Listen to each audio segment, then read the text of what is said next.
এই বাংলাদেশের মাটিতে আজ 105% ভিতরে 95% মানুষ গণতন্ত্রের বিধিবিধানকে, গণতন্ত্রের আইনকে একেবারে খালেজভাবে মেনে নিয়েছে। আল্লাহর আইনকে, আল্লাহর বিধিবিধানকে কেউ গুরুত্ব দেয় না। এরা আল্লাহ রাসূলের আইনকে বাদ দিয়ে তন্ত্র মন্ত্র গণতন্ত্রের আইনকে মেনে নিল, আইনের প্রতি সন্তুষ্ট থাকলো। তারা কাফের, তারা কাফের, তারা কাফের। আল্লাহর আইন কেউ যদি চুরি করে তাকে হাত কাটতে হবে। এই আইনকে কটাক্ষ করে, এই আইনকে বাদ দিয়ে গণতন্ত্র তন্ত্র মন্ত্রর আইন করেছে যে তার হাত কাটা যাবে না বা হাত কাটে না।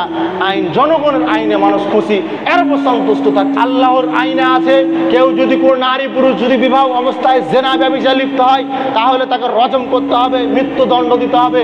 কিন্তু ওই বাংলাদেশের মাটিতে গণতন্ত্রের যেটা পদ্ধতি, এটা কিন্তু এই আইন নাই।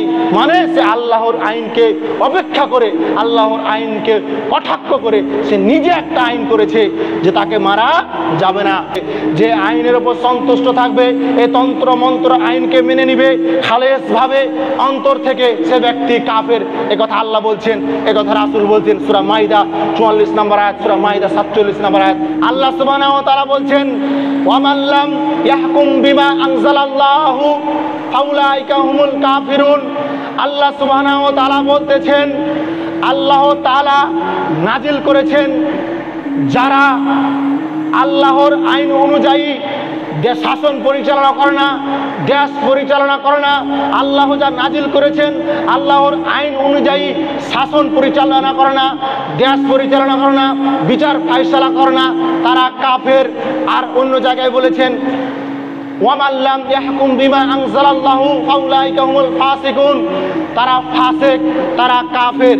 মানে যারা, যেই ব্যক্তিরা আল্লাহর আইনকে বাদ দিয়ে কোনো তন্ত্রর, কোনো মন্ত্রর, কোনো গণতন্ত্রের আইনের প্রতি সন্তুষ্ট হয়ে গেল, সে আইনকে মেনে নিল, সেই বিচারকে মেনে নিল, তারা কাফের, তারা কাফের। কথা আল্লাহ বলছেন, এ কথা রাসূল বলছেন, এ কথা ইমাম শাফিঈ রাহিমাহুল্লাহ বলতেছেন।